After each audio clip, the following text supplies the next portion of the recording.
Hi, Algebra 1. This is Unit 1-1, Variables and Expressions. Before we get going on this, let's talk about some vocabulary. The word quantity means an amount. This is something that can be measured or counted, and sometimes it remains constant or it doesn't change. Other times it changes or varies. And that that's the word where we get the word variable. Because it means it could change and become something else. We don't know what it is.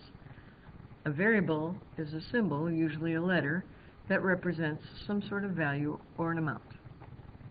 Let's go down to the bottom and look at what numerical expression means.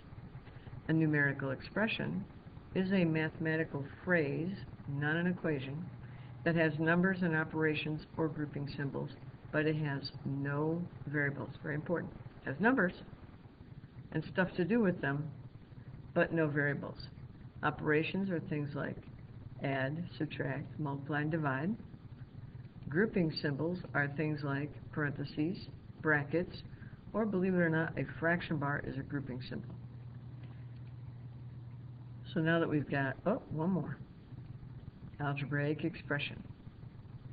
Before I put that over there, algebraic expression, numerical expression. Numerical looks like numbers. Yep, that one has numbers. What do you suppose makes an algebraic expression? One thing. It has to have variables. It's a mathematical phrase. It could have operations. It could have grouping symbols. It could have numbers. But here's the one thing it must have. It must have one or more variables to be algebraic or having to do with algebra. Let's go to the next page. In this section, we're going to be writing expressions with addition and subtraction or with multiplication and division. Suppose we start out with the words 32 more than some number we're going to call n. Well, here's how it would look. We don't know how much n is, and we'll never know. And we've got 32 more, so we're going to add 32 to it. And this is how we write it algebraically, n plus 32. Pretty simple. Well, let's take a look down here at times. What if I had 8 times some number we're going to call n? I don't know how much that number is, but I got 8 times. 1, 2, 3, 4, 5, 6, 7, 8. Rather than go n plus n plus n plus n plus at 8 times, I say, 8 times n. 8 times n.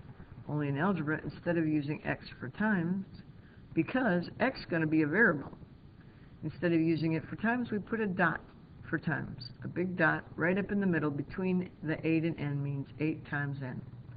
Or if you put 8 right next to the number, it doesn't mean 80n. It means 8 times n, or 8n. Let's go to the next one. Quotient means the answer that you get when you divide. So the answer I get when I divide a number n and 5. Here's my number n. I'm going to chop it into 5, or divide it into 5 equal parts.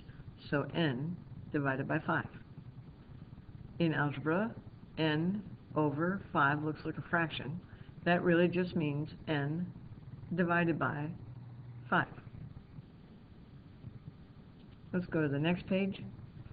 The word less is lots of times very confusing to people.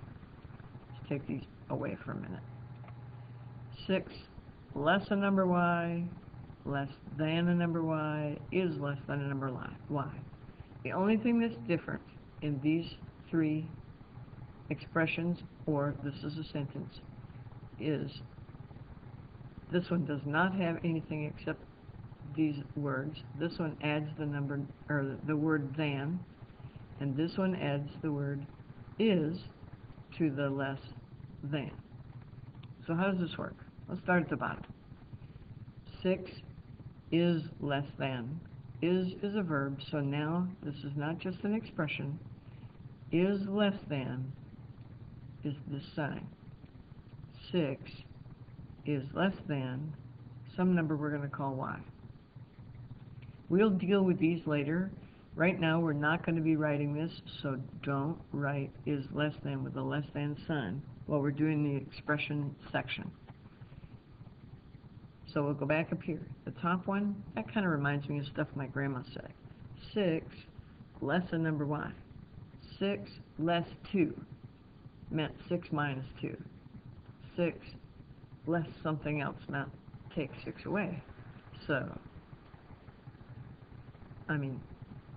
6 less something else meant take the something else away. So you start with the 6. Less means take away a number y. Less than flips it around. You start with the number y, take away 6. Very important that 6 less than, that you know that you're taking the 6 away. That's the tricky one. So if I had, suppose the number y was 10, and if I had 6 less than 10, I have 4, right? Because I took the 6 away from y. If I have 6 less 10, I can't do that. I can't take 10 away from 6. Not unless I end up in the hole and owing something. So let's work at keeping those straight, and I can guarantee you that's going to be on a quiz somewhere. And last page, we will also be writing expressions with more than one operation. Let's look at some with 2 operations. 3 more, that means add. 3 more than what? Twice a number x. Twice a number x means 2 times a number x. So 3 more than twice or 2 times some number x. How about 9 less than? That means take away 9. Take away 9. The quotient or the answer when I divide 6 and a number. So I've got 6 divided by a number. 9 less than that means take away 9 on the back side. You cannot do 9, take away 6 divided by x. That would be wrong. How about the product or the answer when I multiply 4 times something? What's the something? I'm going to do 4. By the way, when you put a parenthesis right next to a number, that means times. If there's nothing in between, no dot, no minus, no plus, that means times. So I got the product of 4 and all this stuff. And all this stuff is what goes inside the parentheses. The sum of a number x and 7. The sum means what I get when I add x and 7. Got it? Let's see. You do these 3. The answers are over here, hidden behind the shade. Pause the video for a moment and get the answer to the first one. I'll let you know when I'm going to slide the shade down. So 8 less than the product of a number x and 4. Pause the video. Are you ready for the answer? Here it comes. Did you get 4x minus 8? Or did you do 4 dot x? Or even if you did 4 with a parenthesis and x inside a parenthesis, then minus 8, you're still okay. Do the next one. Pause the video. Are you ready for the answer? Here it comes.